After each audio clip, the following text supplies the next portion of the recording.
Hello, everybody. Welcome to Nintendo Pow Block here on Boss Rush Games. I'm your host, the Enlightened Insider, Eddie V. Joining me is the Indie Insider himself, Mr. Dan Murphy. Hey, everybody. How you doing? The Galutrad Galutrad himself, Mr. Jacob Taylor. What's going on, everybody? And the devastating Dungeoneer, Mr. David Laxby. Hello, everybody. Hi, guys. How are you? We are back in the building. It has been a weekend of sorts, I should say. Cause man, my snack Nintendo's gonna probably be full. But how have you guys been? I've been good, man. Been tired. Been good. Yeah. Getting my backlog of games. It's been good. Had a very homeowner weekend where we're redoing the bathrooms, so I'm learning a lot about how to do different things that I never thought I could do before. Been there. That's good.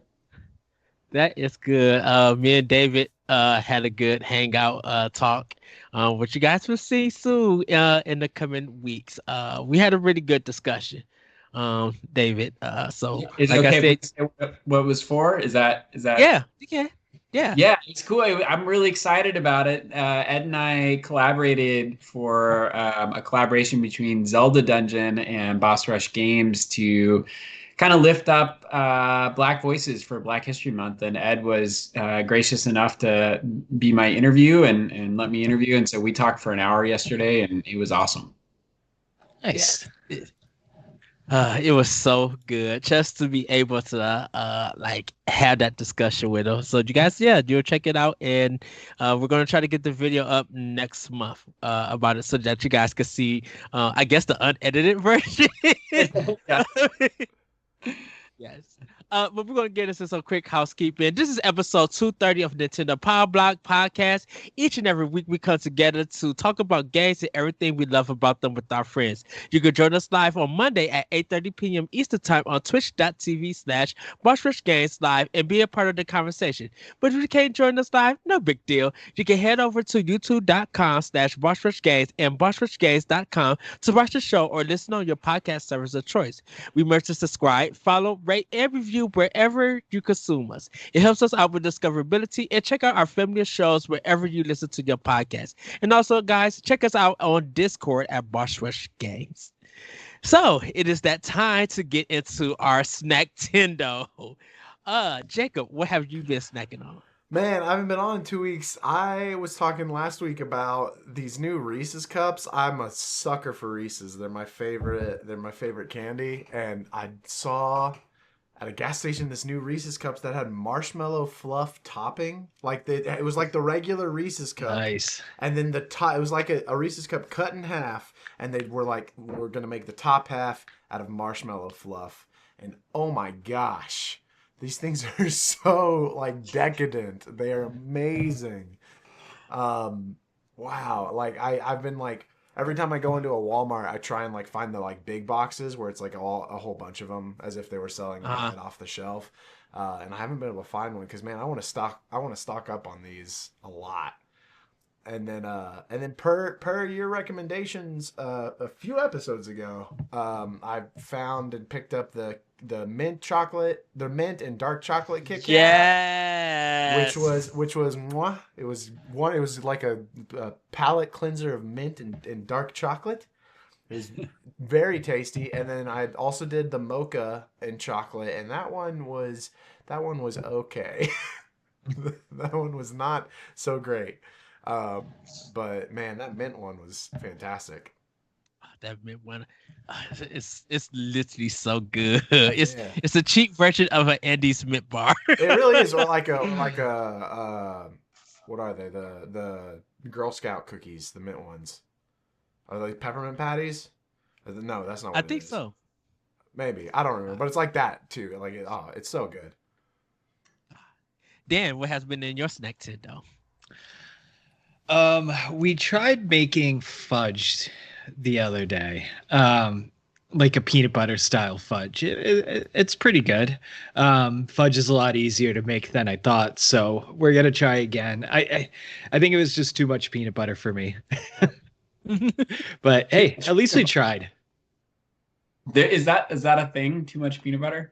Yeah, I'm not one of those peanut butter people. I mean, like my fiance, she could bathe in it and be happy. Like I just like there's. I've never been a big peanut butter fan. Oh, peanut butter and chocolate are the greatest combination.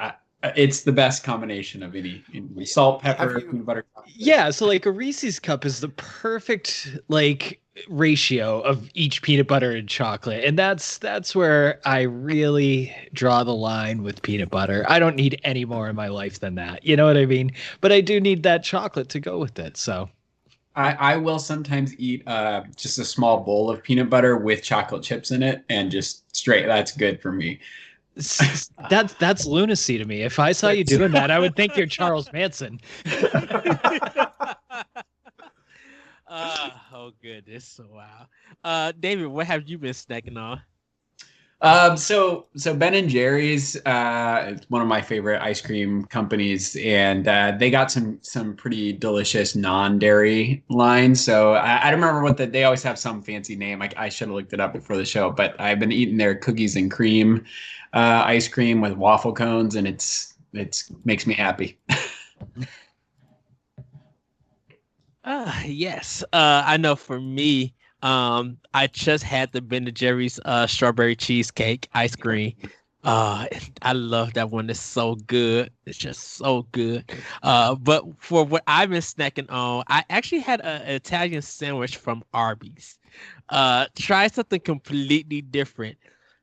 It was weird because it was just like, okay, this is good, but I was kind of left like, I don't know if I like this or not. Like, it was a really odd place. I felt like I should have just go to Subway and get a sub of the same thing, like get a cold cut combo and get the fixings added onto it. Because I don't know, it tasted real weird to me. But the fries was good, so I love me some good curly fries. Oh, Arby's fries are the best. I've never been to an Arby's. Oh, their curly fries are incredible. Yeah, growing up in New England, they weren't anywhere up there. And then, like, ever since I've been bouncing around Michigan, here, Chicago, I just never had the urge to get it. Oh wow. Yeah. So that's kind of what I've been jumping around having a lot of fast food stuff and like the nacho fries from Taco Bell and everything. And everybody's been getting on me on my diet. And I'm just like, I'm like, I've been at work. I've been the only person at work as a manager. I can't leave the store. So right now I gotta get like kind of fast food stuff because you're I have eating no to choice. survive. Exactly. And everything. And I'm walking 8 hours. I'm on my feet all most of the day. I'm going up and down, lifting stuff. And so hello Laurent, hello Eric, and hello everybody. Laurent said you eat like trash head. I do dive into various foods. How much activity does your Fitbit track? I guess Dan. I think that one's for you. Your Fitbit. For me? Yeah. Oh, I have an Apple Watch, so like I watch the rings. Do you guys? He's talking about me. How much does my Fitbit track? I don't have a Fitbit yet. I just you go don't have to take that. You just mute him. No. Shout out to Laurent, everybody. He is host of Crossroads on our PlayStation podcast. Do check them guys out. If you are watching this live, they're going to be live tomorrow at 8 p.m., 7 p.m. Midwestern time. Do check them out. They got a great show for you guys. So when I do eat junk food, I normally eat it like around maybe 2 o'clock or something when I'm going to work, and then I won't eat anything unless until about 7 or 8 o'clock at night. So that's my eating schedule. My body is weird that way, but I'm trying to get back to being healthy. I told a friend of mine that I'm trying to get into a gym when they open back up. and I'll be drinking some water and all of that stuff when I get back to work tomorrow and everything. So I'll be back on my health track, but this weekend it was just full on garbage, and I did not wherever my money was going to be able to go to. Like yesterday, I had no Saturday um I had some Domino's with some honey barbecue wings and a Philly cheesesteak sandwich. So I was just like eating straight garbage like throughout the whole week. But I'm going to get better. I'm going to work out. I'm going to lose this weight. I'm going to build muscle and stuff like that. But there are some days that I'm just going to eat complete trash. I'm a trash panda some days, and I can't help it. So, but we're going to get into our game fact events. And David, take it away. Yeah, so this one is about Majora's Mask. I usually go to Legend of Zelda as kind of my go-to for a game fact event. So Majora's Mask was the last time we had a true home console direct sequel to a previous game, right? So Majora's Mask was the sequel to Legend of Zelda Ocarina of Time. And while we wait for Breath of the Wild 2 to come out, which is kind of the next time that we've had a similar sort of direct sequel, I thought I'd think back a little bit about what led to Majora's Mask. So this is from the website gamasutra.com, which is a really kind of funny pun. So you just credit to them for the source. There's a couple expert excerpts here I want to read. After development on the 1998 acclaimed Legend of Zelda Ocarina of Time wrapped up, then dungeon designer Eiji Aonuma was less than thrilled about moving on to the derivative spin-off of the game, The Legend of Zelda Ocarina of Time Master Quest, which used the original Ocarina's plot and structure but revised its dungeons. In response to Aonuma's reluctance, driven in large part by Aonuma's realization that as the director primarily responsible for the game's dungeon, he would bear the lion's share of the work, Ocarina of Time director and Zelda creator Shigeru Miyamoto offered an ultimatum.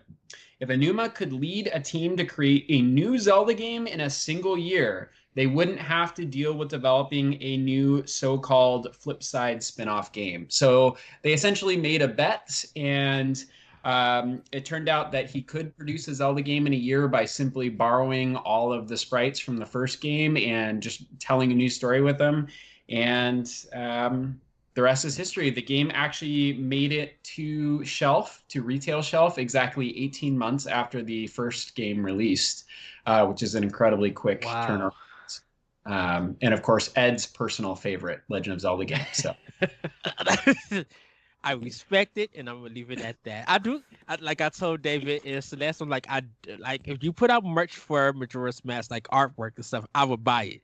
The game itself, I respect what the Zelda team has done, and I will leave it at that.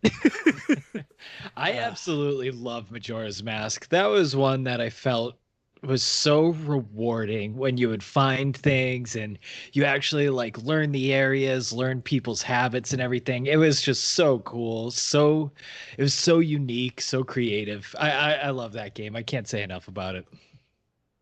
Yes. Jacob, what do you... Okay. Can we get... As a big Zelda fan. Yeah, well, I keep rolling over the idea of my head is that Aonuma got played, man. He got bet that he couldn't make a Zelda game in a year, and then still had to come out with Ocarina of Time Master Quest. Like, it's still there. They didn't like totally redesign the dungeons, but they flipped it, and like he got played. And that's all I can think about is that poor man. But no, yeah, I love it. That's Majora's Mask is the reason why I think we're gonna get Breath of the Wild 2 this year. I don't see it going past 2021 because of Majora's Mask. So I'm so waiting for Breath of the Wild 2. I've been looking at my Link's Awakening for Switch, and I'm like, I should go back and 100% that, like, get everything that I can. But that's a tough one to find all those shells. Yeah, it is. It is. Well, everybody, it's time for Femi News. Take it away, David. All right. Thank you, Ed. Well, we have 3 stories for discussion today. So our first one, the headline is Star Fox and F-Zero world and character designer Takaya Imamura leaves Nintendo. So this is from Gamatsu, and Sal Romano is the reporter. So after 32 years of working for Nintendo, Imamura will be doing freelance work. Imamura has worked on a number of titles during his time at Nintendo. He was a graphic designer on the original F-Zero and Star Fox games, including the character designs for Captain Falcon and Fox McCloud. Art director on Star Fox 64, chief designer on F-Zero X, art designer on The Legend of Zelda Majora's Mask, including the creation of Tingle, and producer on Star Fox Assault and Star Fox Command, director on Steel Diver and Tank Troopers, and supervisor for a number of other F-Zero and Star Fox games. So I was wondering, and we'll start with Jacob. What is Imamura's greatest legacy with Nintendo? What kind of work would you like to see in his future as a freelance designer? And might there be some future in indies? That's exactly what I was thinking in the freelance side of it. I like that he's going freelance. There's a part of me that like wishes he would just retire and enjoy life, because I'm sure he's probably able to. But if he's a workaholic, then by all means. But I immediately, my mind started going towards indies and like how we could get. I mean, there's Tingle, Rosie, Rupee Land, and obviously he doesn't own Tingle. But that type of character design, Tingle, love him or hate him, he's such a unique character in that you know exactly who he is. He's very much like Mario and Link in that aspect. But really, I guess really it's just I'm kind of wondering, because like Sakurai popped out of HAL and Nintendo and became freelance and started his own studio. And I'm wondering, and he's been basically a Nintendo second party developer at this point, right? And so I kind of feel like maybe we might see him go in the same, Imamura go in the same way, and that he will start his own development team, which I'd be really excited to see. But I also wonder if that means that we'll be seeing other drops from Nintendo as well. Like if we'll be seeing other people leave the company to pursue this freelance work. Thanks, Jacob. Ed, when you think about legacy, what's on your mind, and what do you think is the future for Imamura? Well, when I think of legacy, I definitely think of Star Fox. I remember playing Star Fox on the Super Nintendo and just seeing what they could do with what they was doing with that graphics chip on that system, and knowing that he was behind it and making these games, and definitely with F-Zero and stuff, I was just like, wow, you realize there are other great developers and creators at Nintendo outside of Miyamoto.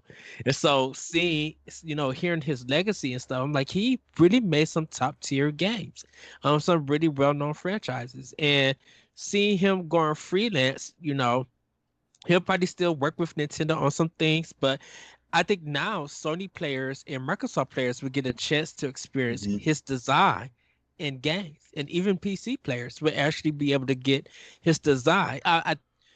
It's going to be where he'll be able to create his new IPs, do new art, and just have the freedom to really make something that maybe he probably couldn't make at Nintendo and stuff. So. Oh, go ahead. Can I ask you a follow-up question on that quickly? It was the FX chip, right? I think was the one for Star Fox. So given that he kind of has a history with pushing the graphics edge at Nintendo, now that he has the freedom to work for a Sony or a Microsoft, do you think that that's something that would be an attractive option with graphical design? Microsoft would have to fight for him to get his stuff on their platform, because Microsoft doesn't do well in Japan. Sony probably would be open to work with them to get games for Japan and the Western market. So I think he'll have an easier time to do it with Sony. Microsoft will have to fight for him. And I don't think it's going to have to come in. Sorry, I don't think it has to be a lot of money or something. It's that Microsoft had to come and really give them some freedom to like really bring a game out and really be able to market it in Japan. Because if he work with Microsoft and his stuff don't sell well in Japan, it may not even sell well here in America. So, but I think it's a chance that if Microsoft fights for him to work with them, then yes, Sony. I think Sony will have an easier time than The Microsoft. inside edge. Yeah. Dan, what about you? It'll be interesting because he is an art designer. So I kind of I don't know if like Nintendo put restrictions on him, but like I'm looking at his GameWorks and pretty much everything on this GameWork, like you could tell it has that unique touch to it. I also want to know how many mushrooms he ate when he created Tingle, because there's no way a sober man created that character.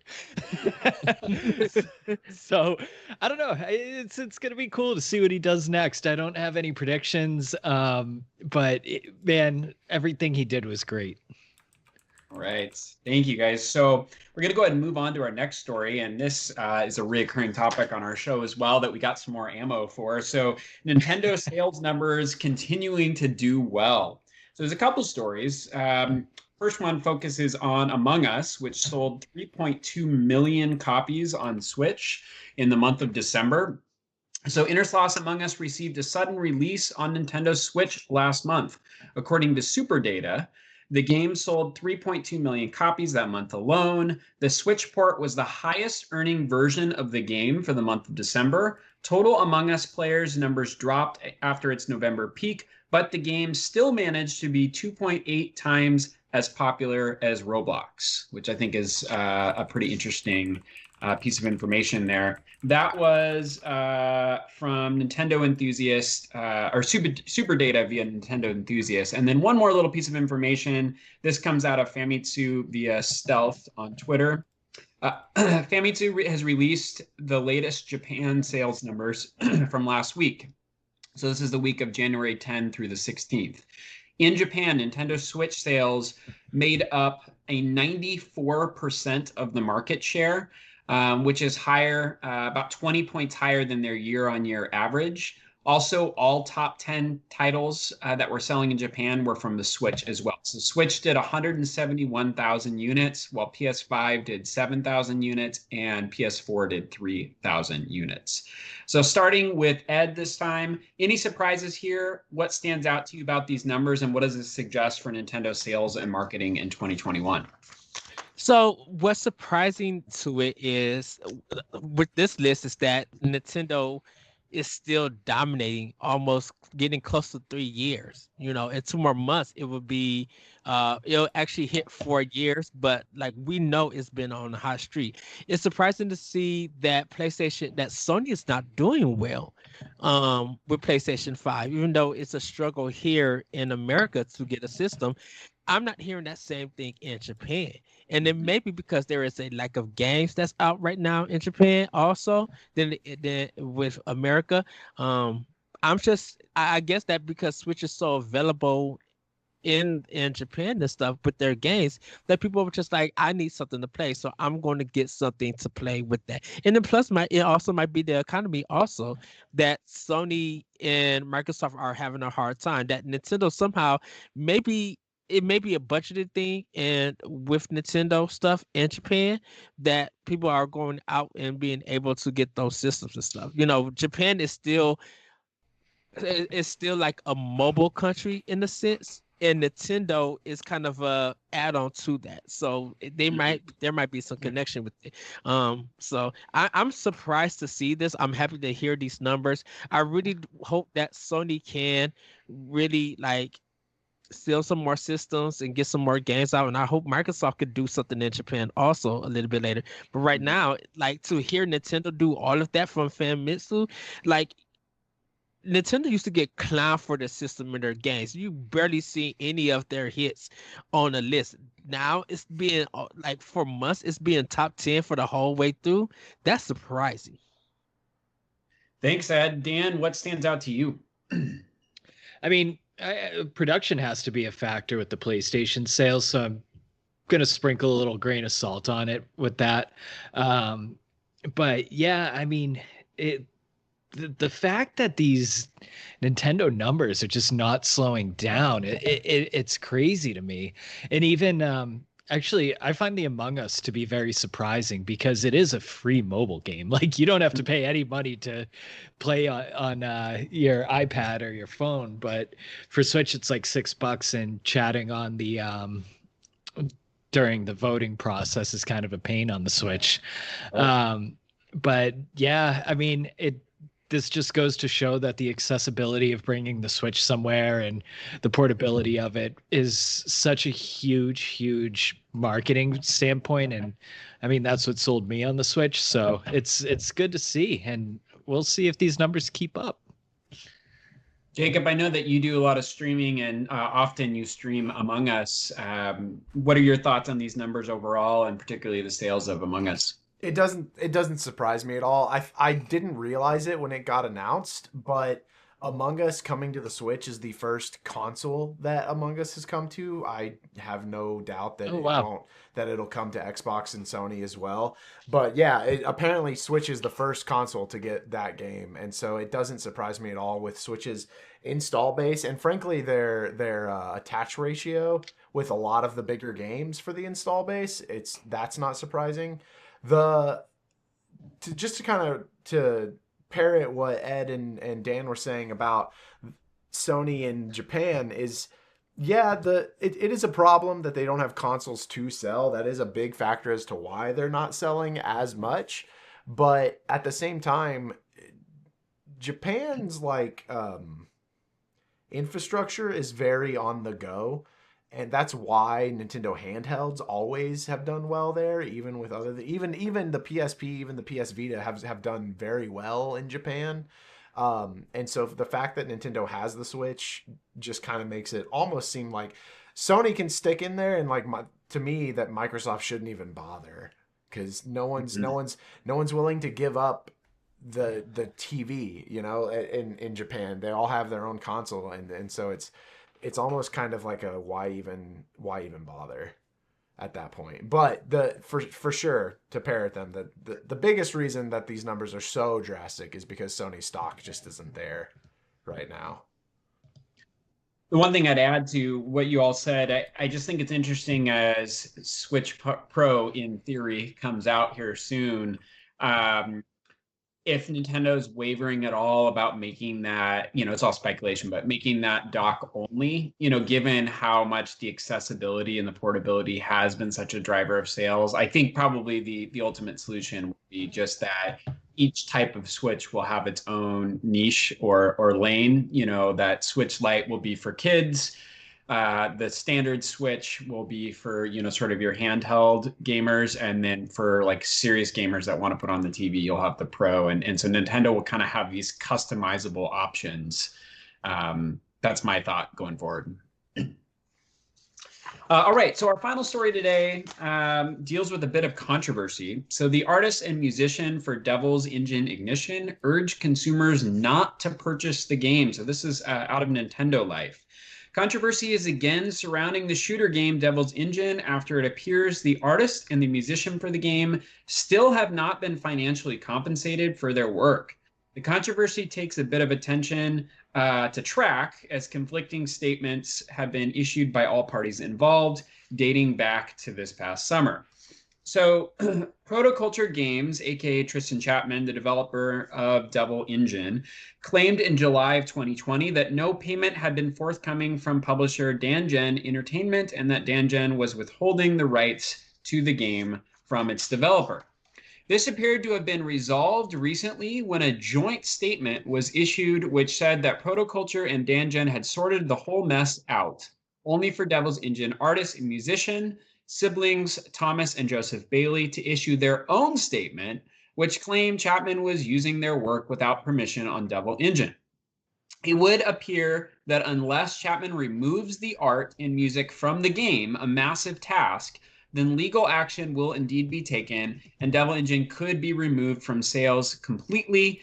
At the time of this writing, it was still available on the eShop and Steam.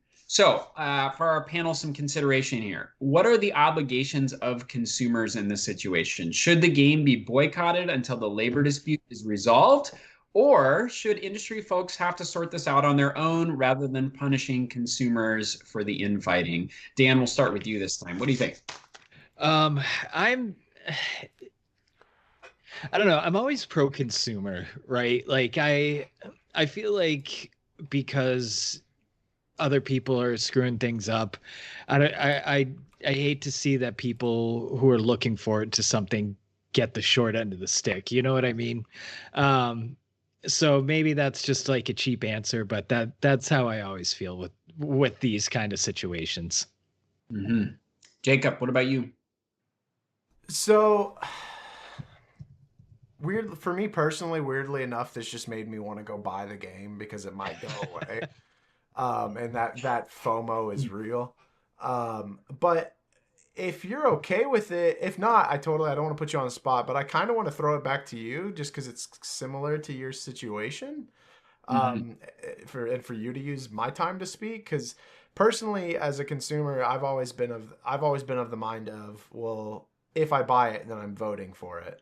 But at the same time, like I said, the fact that the game might go away, I'm like, oh well, now I have to buy it though because I could never get a chance to play it. Right. But yeah, I'm actually really interested to know your thoughts on it, David. Yeah, I mean, without saying too much, I'm involved in a little bit of a labor dispute right now in my real life job, and I tend to be very pro, union or pro labor. So I thought this was kind of an interesting situation, and I feel conflicted about it. Part of me wonders what the whole story is here. There is that whole no publicity is bad publicity thing, and is this just a controversy that's stirred up to generate sales? Because Jacob statement, "No, I want to go buy it." Right? It's kind Yeah. of an interesting one. If the artists are truly being misused, and they did all this work and then have basically been given the shaft, then I kind of feel icky about purchasing something like that and supporting the system. So I guess I'm on the fence about it. Ed, what do you think? So I don't think it's up to the consumers to buy this game. I think they need to figure it out. I took a look at this game and I'm just like, there's better shoot 'em ups, that people could go and support and buy. I think this there's something about this that remind me of the Alex Moore situation where Alex Moore was a transgender person who was doing like a copyright infringement over her music that was used in this shoot 'em up game. So they took it out. But she was also like DMC and A YouTube play people when they just show the game without the music and everything. And it's just like there's something about this that feels weird. That feels weird. And I think they need to settle it. If they got a contract, everything has been settled. I need to know what did that contract say after the court. Like what did you guys agree upon?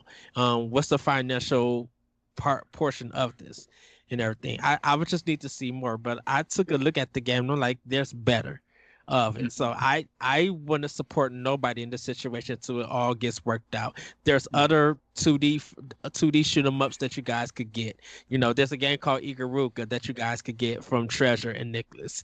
There's Gradius. There's Darius that's on there. There's uh, just a whole bunch of better shoot 'em ups on there that you could get. So I would wait for this stuff to handle itself and don't support nobody. If they can't get it together and they want to still act the way that they act, I say don't support it until it's really settled to everybody get their business together. Jacob, as we wrap up this section, was there any comments in the chat about these three stories? Uh, Putting you on the spot there, but yeah, no, just not totally. We were discuss chat was discussing a little bit about how Switch owners usually have multiple Switches and such, but in regards to our Japan story, but not a whole lot going on there. All right. Yeah. Thanks. Well, that's our news segment. Back to our host, Ed. All right, we're going to get into our doc mode, and we was talking in the check about a Nindies Game Pass. Wait 1 second. How would that look for the Nintendo brand and creators? Let's discuss about it. So, a Nintendo style Game Pass for a lot of Nindies. I'm going to go last on this one because I have various opinions about this. So I'll say. So Dan, I'm going to start with you as our indie insider. What do you think about an indie Game Pass? Well, before we start with it, I want someone to tell me because I have maybe picked up one Xbox controller in my life. So I don't know what Game Pass is. Explain to me how it works and like how I would play games on a Game Okay. Pass. So Game Pass is almost like Netflix, where there's a whole bunch of games on there that you could download. You download to your system and you get to keep them as long as you got the service. Along that comes along it was is Xbox Live and Xbox games with Gold.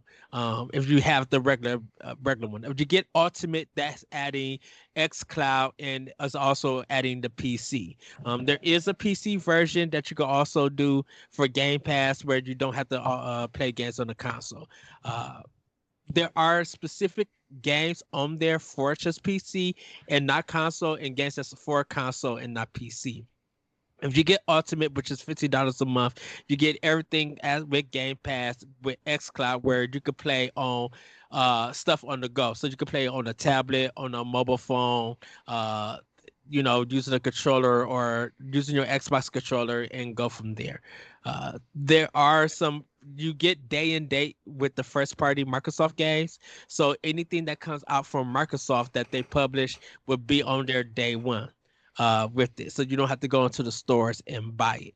If there are indie games or third party games, they will come to the service, but there are limited times. So they could be on there for a year or 6 months or even 3 months or 3 weeks and stuff. And you will be able to play that while it's available. Once they take it off, you can't play it anymore. If you stop paying for Game Pass or Game Pass Ultimate, you lose all of that. You don't get to keep any of the games with it. If there's a particular game, that you do like, you get an extra discount if you decide to buy it digitally. So that's kind of Game Pass. So you can play the whole game? Yes, you can play all full games. Yes. Oh, okay. So it's like $15 a month and you can play all the games that are available on it. For Ultimate, it is $15 for a PC. That's including the PC, XCloud, and console. If you want regular Game Pass, it's $10. I think PC is just $5, I believe. LeBron knows about it because he has Game Pass Ultimate, but I think it's just $5 for it. Well, I think for the sake of our dock mode discussion, we could just say that we'll say it's $8 per Laron for the Nintendo Switch version for this Ninja version. Oh, so for it's eight, right. It's $8 for a PC, which is the PC version. Gotcha. Yeah, I mean, if Nintendo decided to do something like this with just specific indie titles, I think that would be fantastic because if you look at the Switch eShop, I mean, the list goes on and on and on and on with indies, and there are so many good ones that just fall under the radar. I mean, like Kunai is one of my favorite indie games. I actually don't know very many people who played it, even though I've like advertised it. which Dan, limited run games got the physical version that you can pre-order. That's awesome. Yeah, and it's like Evergate is another one that I really liked, but people aren't willing to try it because it looks like a knockoff of Ori and the Blind Forest or Ori and the Will of the Wisps. But I think just for indie titles to get more and more exposure, this can only be a good thing. Assuming that, if they are on Game Pass, they do get the money that's worth being on there. Well, Jacob, I'm gonna let you go. What do you think about this kind of service, a Nindy's Game Pass? So I'm gonna play devil's advocate mostly because I actually really don't agree with the idea of it at all.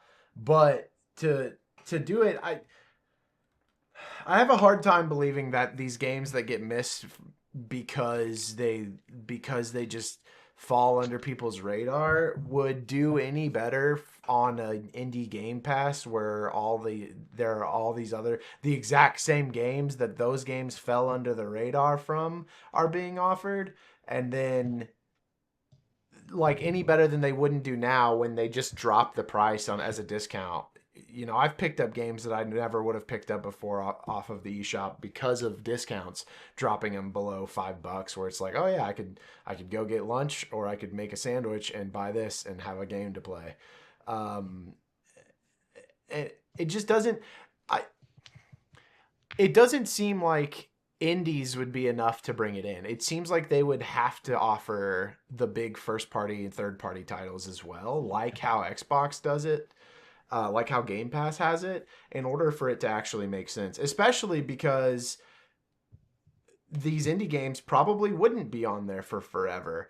They probably would be there for at max a year, and then they'd go away, and maybe they'd come back in a couple years. But like all that time that they would be gone, they would again just fall under the radar again. So nobody would ever like. I don't think it would increase their what's the word, like Visibility. their visibility. Yeah, thank you, Ed. And in fact, it might deter it, because more people would be able to get their hands on the games that are already popular, like Celeste and Hades and Hollow Knight. You know, what I would like to see, to just as a counterpoint, is the games with gold deal, like Xbox has on Nintendo, where they offer a big game and a little game for free if you have the online service. Maybe bump up the online service cost a little bit, and then each month you get a free game, 2 free games, 1 indie game and 1 big game, and it's yours as long as you have the online service. Like it will never go away if you downloaded it during that month. And I think that would be more of a way to market these smaller titles. But don't you think like having a Game Pass would give people more incentive to try these games? You know what I mean? Like you said, you've picked up a lot of games just buying them on discounted, but I know there's a lot of people out there that don't just like buying games. You know what I mean? Especially if they don't know if they're gonna like it. Yeah. But this is the thing about it. Sorry for jumping in. People don't like buying games for Sony and Microsoft. People like buying games for Nintendo. And the reason why is because if you look at limited run games, if you look at the direct in the comments that people are going to be buying these indie games, they're going to be buying more of that. Everybody knows that on Xbox and PlayStation 4, if they got some kind of service, people are going to decide to go there. Why? Because it's easier for them. It's a digital thing. They could just download it, play it at 12 o'clock or wherever it releases, and be done with it. And not once they don't need it no more, they take it off. But with Nindies on Nintendo, we got stories that these Nindie games are saving developers and stuff. The same stuff that's coming out on all 3 platforms. If you're going to try something, why would you, if you know that it's coming to Game Pass, why is the story saying that your game sold the most on Nintendo platforms? You got it on Game Pass. You have 7+ million players.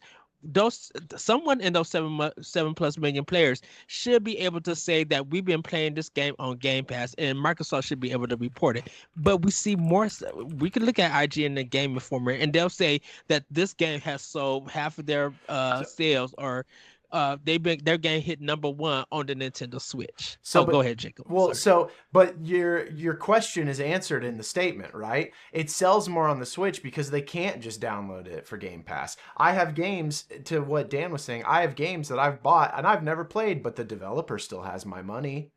They still made the full amount, or you know, the amount that I bought it for a discount on my purchase, and I haven't even played the dang thing. And we got Cyber Shadow that's coming out from Yakuza Games. We know that it's on Game Pass, but I bet you a lot of people they're probably on my timeline. I don't know about you guys. I think I'm gonna see a lot of people playing that game on Switch. Like I brought it on Switch, and I think more people are buying it on Switch, and that may be because of the Nintendo Direct. Well, so it's going to be. Go ahead. Well, I was gonna shout out Exodus, Laurent, Crossroads podcast host.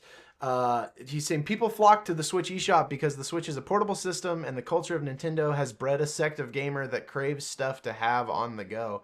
And that's exactly why I don't think an indie Game Pass thing is necessary. I think people are buying these games on Nintendo whether or not they need to. And the fact that they're selling so well proves that they're getting it whether or not they actually need to be getting it. Well, David, I, what?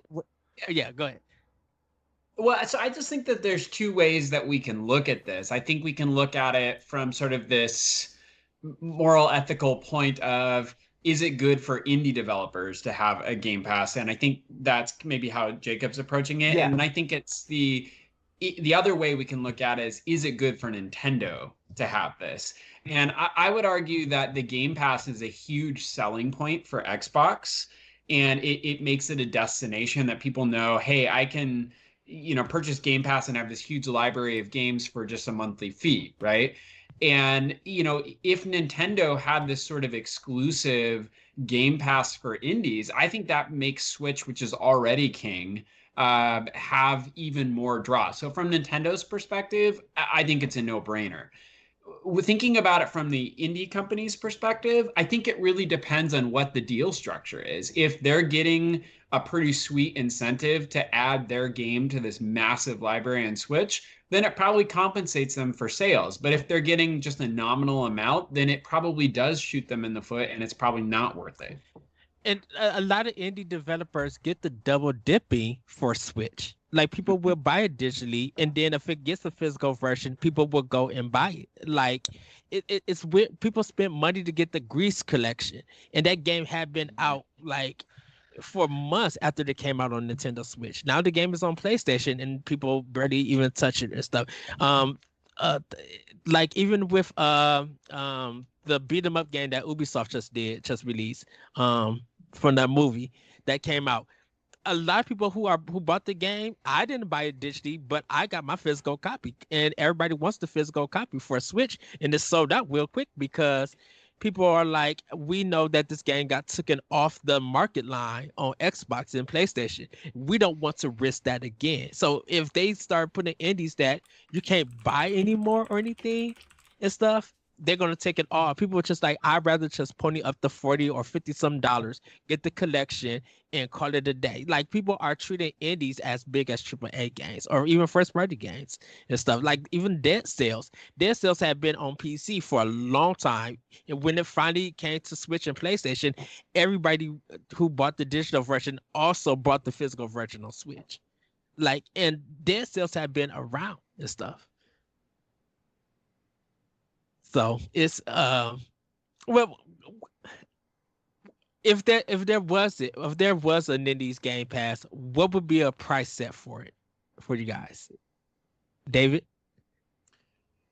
Boy, I mean, again, I think it goes back to what sort of incentive is there for indie companies to be on it, and it might have to be higher than what would be ideal for the consumer. I'm just thinking about how Netflix, as they've started to produce more shows, their price has gone up significantly. I think they're raising it to $17 or something now a month for their service, and if it's going to do the kind of tasks that we're talking about it doing, of being this destination and being something that people even produce to try to get on, then I think it would either have to be like a $15 standalone, or be bundled as part of a new online membership for Switch as they reinvent themselves for Switch Pro or whatever that looks like going forward. Yes, David. I mean not David. Dan, what would you price it for Nindies Game Pass? I mean, me personally, I would pay anything. I like seeing. I don't know. I always just like supporting indie developers. So like, if it was $25 a month, I'd probably do it anyway, because I find myself buying at least $20 of indie games a month anyway. So that wouldn't be much of a difference for me. Why do I feel like I spent some more than you? I probably do like $65 on indies per month for me. What about you, Jacob? What would you pay? Man, I don't know. I guess if I had to, I'd probably stick it in the $15 range, but I don't think I would keep it that often because I probably would pay for it for like a month and then not bother with it anymore and just not cut out, because I could spend that $15 on the indie games that I want and have them forever and not risk losing them to a timed Game Pass thing, you know? And I have to say, with Game Pass, you have to have online For I mean, you have to have the internet. If Yeah. your internet goes out, and even though you got Game Pass, even though you download it, you cannot play it Yeah, at see, Because all. and that's it can't verify, right? Like yeah. it's got Yeah, the And that yeah. that right there would scare me even more, like, or gives me even more reason to say this isn't a good idea for the Switch because of the portability of the Switch. Most people aren't going to have internet on the go through their phones or whatever. It's just not going to work. And then you lose a whole section of being able to even use a Game Pass. yeah. And to me, this is not. I'm not knocking. So, thank you, Laurent. It was Scott Pilgrim versus the World. That was the game. This is not a knock to Microsoft and not a knock to Sony, even though it sounds like it. When I say that people barely buy those games, a lot of people do digital on those systems than they do physical. Nintendo people do like digital because they do want to play on the go, but a lot of people do physical because they want to make sure that if anything happens to that license, they got that physical record still to pop it in and continue to play it and everything. I think Nintendo themselves, they probably would be like, well, this is a service that's not actually competing against our service. But if we make a deal where people get Nintendo online and everything, and let's just say $60 for a full year. You get Nintendo Online, and then with that for extra $40, you get the Nindy Game Pass, or you get Nindy World Deluxe. And so if you have Nindy World Deluxe, everything that they show in the Nintendo Direct, you get a month early before anybody else. So let's say Shovel Knight 2 came out and it was ready to go. And it came out, let's say in April. You would get it that March before everybody. Would you guys do something like that? I mean, Oh, yeah. Yeah, I don't see why not.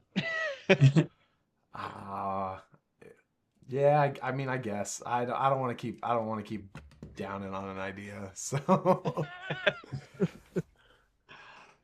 I yeah yeah. I I'd, mean, I'd, I I'd mean, enjoy it. I pay for online anyway, so if they up the price on me, I'm gonna have to pay that amount anyways. So I would enjoy it.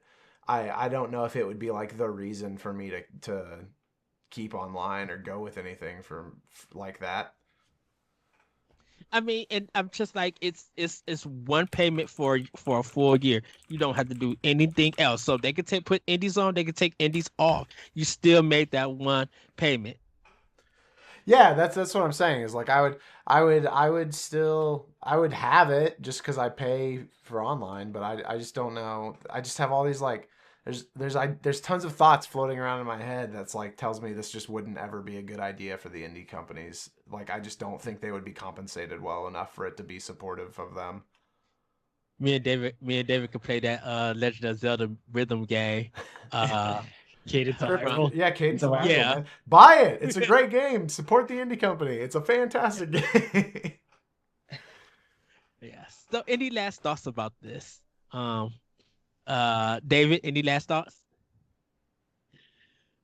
No, I mean, I was just thinking a little bit about Nintendo fans being so prone to getting physical copies of the game. And the only thing that I could connect that back to as to why that is that Nintendo has a history of enhancing cartridges or physical things to make it so you want to buy it, like going all the way back to Legend of Zelda having a gold cartridge. Or with the physical release, Nintendo always tries to sweeten the deal with that, and I just wonder if other companies do that, and yeah, I don't know. That's just what I was wrestling with as I was hearing that conversation about whether a digital only model would work for Nintendo. Yes. What about you, Dan? Yeah, like I was saying when we opened with it, the only thing I'd want to really see is just indie developers getting the support they deserve. That's really the only way I'd be on board, and I would support it the full way. Jacob, final That words. yeah, that I mean that's the same thing as I stand by my idea that I don't think this would work out for indie developers in the long run. And I think that realistically, what Nintendo is currently doing with their indie directs is much more substantial, and they have a responsibility to the smaller games that have that potential to be the big hitters to get them on those directs. Yeah, and for me, oh, go ahead, David. I'm sorry. I did just have one thought while Jacob was talking, thinking about compensation. Would a model that's like Spotify or something like that, where you're getting compensated per the number of streams or like the number of times people play, be conceivable, or would that work for indie games? If it's a monthly basis, yes, it would be that way. It would be something like that. Yeah. And I don't think it would work that way for the games that aren't getting the representation that they deserve anyways, because I just don't. And maybe I'm a negative person. Maybe I'm learning something about myself tonight, but I just don't see why somebody wouldn't be willing to cough up $2 to $5 for a game that people are saying, like, you know, people in their circle on Twitter or whatever are saying, oh, this game's pretty good, would be willing to then go and download that game because they pay for a service that it's on, when other games that those same people are saying, well, this game's amazing. Like, I don't see why they would spend the time, even if it was free or not. Yeah. And I think that's why when people say when they got Game Pass, oh, I get to try a game, I'm like, you barely use anything on Game Pass. They have put a ton of games on Game Pass, and people, my opinion, just my personal opinion, I think people only play maybe 4 to 5 games on Game Pass throughout the whole year. Where with Nindies, when people see it, they'll be like, oh, it's coming from Nicholas, it's coming from Limited Run, I 8-bit. Oh, they got a collection going on. People are willing to pay the money for that. And I think indie developers, they not say they thrive on that, but I think they have a perception of they look forward to that. Like, if they get their stuff in a Nintendo Direct, they're guaranteed that they're going to make some kind of sales for it. If it looks good and they see the chitter chatter on social media is good for them, people are going to get it, you know. So I wouldn't go for the service. I wouldn't pay for it. I think what we're doing now is that buying it digitally and getting it physically if you want to, I think that's working well for these indie developers on this Nintendo platform. So we're gonna leave it like that, everybody. But now it's time for Playing with Power. Jacob, what are you playing with Power? I am slowly but surely still making my way through Immortals Fenyx Rising. We just beat on stream our third god. We liberated, rescued, whatever, our third god, and we're about to make our way into the Forge Lands, and then I think we'll be done after that. I think we just have the final boss after that, and man, that game. Every time I'm on here, I say it. The more and more I play it, the more and more I'm just like, wow, this game is so good. And it started off like, oh, it's okay. And then it just it's like a very steep bell curve in its favor. Because, man, the stuff you can do in that game, like, I know y'all just had your Hyrule Warriors spoiler cast, and unfortunately I felt like I needed to step out of it for my own personal content creation stuff, just given the time frame that y'all were doing it. But Hyrule Warriors had made me feel like, for lack of a better word, like I felt like a god playing that game. I was destroying people left and right, and the things that you can do in Immortals Fenyx Rising, oh my goodness, you feel so bad. Like you feel so, it's amazing. I'm like, I've got this ability now where I can like you kind of like reverse magnesis yourself to them. So you're like, there's like enemies in the air and you pull yourself up to them and slash them out of the sky, and then you pull yourself back down onto the ground for other people, and you pick up giant rocks and throw it at them, and you do like this charged shield bash, and it's so good. It's so good. But other than that, I've been working through Monster Hunter Generations Ultimate and playing the single player campaign on that, getting myself hyped up for Rise coming out on the, I think, 26th of March. Yes, next month in March is ridiculous. I'm already putting $400 to the side for games. Trust me. And my Monster Hunter collection is already paid for March, so it's just neat and everything else for for those 2 months. David, what are you playing with Power? Well, I started 2 new games this week from my backlog. So my personal challenge for the year from Dan, I think it was to play Evergate. And I'm enjoying it so far. It's like kind of like I guess you like a platform puzzle game, kind of, right? Is that yeah? And it's it's just a puzzle yes, platformer for sure. okay. Yeah, and I'm just enjoying it, and it's beautiful. I love the art. My kids were watching it, and my daughter's. She's really into Ori, and so it was funny that you mentioned that earlier, because she's like, "Is this another Ori game?" And I was like, "No." So that's been fun, and then I also started playing Xenoblade Chronicles Definitive Edition. I'm just absolutely loving the story on that so far. So I'm really enjoying that. How far into that are you? Not very far. Early in the game, but I've been trying to split my time between that and Evergate. But I think I'm gonna probably be playing more Xenoblade right now, just because I really want to push into the story. So yeah, it's good. It's good. Yes, Dan, what are you playing with Power? This week I finished Mega Man 11. Those last Wily levels were pretty rough, but I got through it. And I finished Mercenaries Blaze. That game was fun. It was charming. It was cool to play a game that had that Final Fantasy Tactics feel. It was about 20 main battles, so it's not a long game. I definitely recommend it to anybody who likes a strategy RPG. And then which is weird because Dan just finished it and I just downloaded it. Yeah, even you could finish it, Ed, right away. I'm telling you. And then I posted on my Twitter, I have a bunch of games that I've started and didn't complete on my backlog.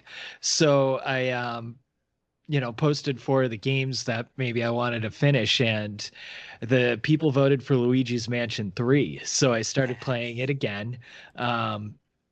I tried picking up where I left off, and I couldn't remember the buttons or what to do or anything that was going on. So I started it from the beginning, and I am obsessed with the game. It is so much fun. I just forgot how good it was. The animation is great. Like, the cutscenes are hilarious. Like, I find myself laughing through this game more than I even remembered playing. And I just think finding all the gems are super creative. I think each floor is so unique, so creative. Everything's well designed. I mean, this is a top Switch game, and I can't believe I completely forgot about it. Yes. What are you playing, Ed? So I have, like I said, I picked up Mercenary Blaze. I picked up I Can Fail. I got killed once again in Among Us. I was trying to do the right thing, and they kicked me off because everybody thought I was the person. And Dan is just all on the side, falling out laughing. He's just like, Ed, you're supposed to do it in the chat. Unless it's like I am. Well, I look in the chat, and Dan is already dead in the chat laughing. I'm just like, great. Well, see, Ed, you do this thing where you find the body, you report it, and then before you say anything, you're already voting. So everybody's like, what the hell is this guy doing? And then they kick you off. Yeah. It'd be like, Eddie V's not the killer. So I got Cyber Shadow ready to go. Just got to wait for its release. Doing a review for that. Nino Kuni, man, the game is just so beautiful. It's good. Yeah, I'm going to be grinding into that and really working on that because I do have Xenoblade. I am about I fought this bear boss in the woods, so I'm still very very early. I'm about to be playing a lot of it this week with Cyber Shadow because I like the grinding and everything, and I was just like, okay, this game is ready to go. I got most of my RPG stuff out because once Final Fantasy VII Remake is done, and I'm doing Nino Kuni. I tried a little bit of Yakuza Like a Dragon, so I'm going to return to that on PlayStation. But Nino Kuni is I'm going to dig in because I got to dig in too. Also, David, with Xenoblade Chronicles, Definitive Edition. This one little snail thing keeps killing me in the cave. And it's just like you cannot have level 2 enemies and then like a level 9 enemy that just hit me 2 times and my whole party's wiped out. Same. Like, oh, Wait till you get to Guar Plain and there's a 75 level 75 turtle just gonna smash you. That's what I immediately thought. I was like, oh wow. You know what though? It was so satisfying going back and being like, I am going to destroy this thing. You know, it was so rewarding. I love that game so much. Yeah. Streets of Rage 4. I went back to just love playing it. Started playing Adam's gameplay. Man, I still swear, LaRon, if you're watching this, you really need to cosplay him for this year. I think he's a nice character that you should look at and think of incorporating for cosplay. And then last but not least, been playing in Bento. This is like the sushi kind of making game. Puzzle game that I'm just definitely enjoying, definitely with all of these cats and everything. So that's pretty much. Oh, and I also re-downloaded Marvel Ultimate Alliance 3. I can't wait to get back into that game. I think I'm just gonna full hit, just go and blast it out. Dan, I have my Mega Man 11 cart with me in this cartridge. I have it. I have my Fire Emblem 3 houses. Yeah, I'm ready to get back into playing a lot of stuff for Switch. Because man, we got our backlog challenge, and I have a ton of games to get through. So I think you just listed 35 games. I know. I lost you about 10 minutes ago. So, but everybody, that has been Nintendo Pow Block. Jacob, where can we find you? You can find me everywhere on the internet at Galutrad, Galutrad. Lately I stream Tuesdays through Saturdays, Tuesday through Friday at 7 p.m. to 10 p.m. Central Standard Time. And then Saturdays I usually start around noon and then go until like 2 in the morning on Sunday because of our community game night that we have every Saturday starting at 7 p.m. Again, Central Standard Time. And that's at twitch.tv/Galutrad. All right, Dan, where can we find you? You can find me on Twitter at DCDM99. All right. And David, where can we find you? Find me at David Lasby on Twitter, and I write articles for ZeldaDungeon.net, TheMighty.com, and BossRushGames.com.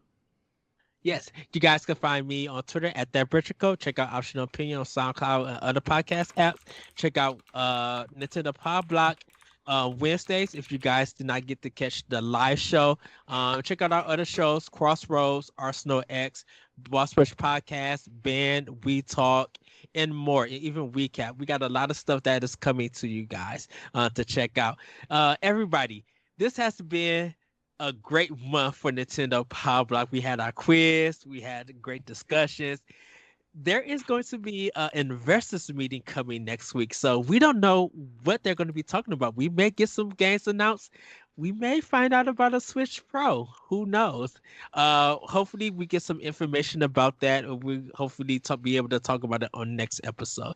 With that, everybody, have a great week. Have a great weekend. And as always, let's continue to play video games and be better to one another. Always be you, be more, and be better. With that, everybody, we will see you next time on Nintendo Power Block. Bye, everybody. Woohoo! See you, everyone. Bye. Bye-bye.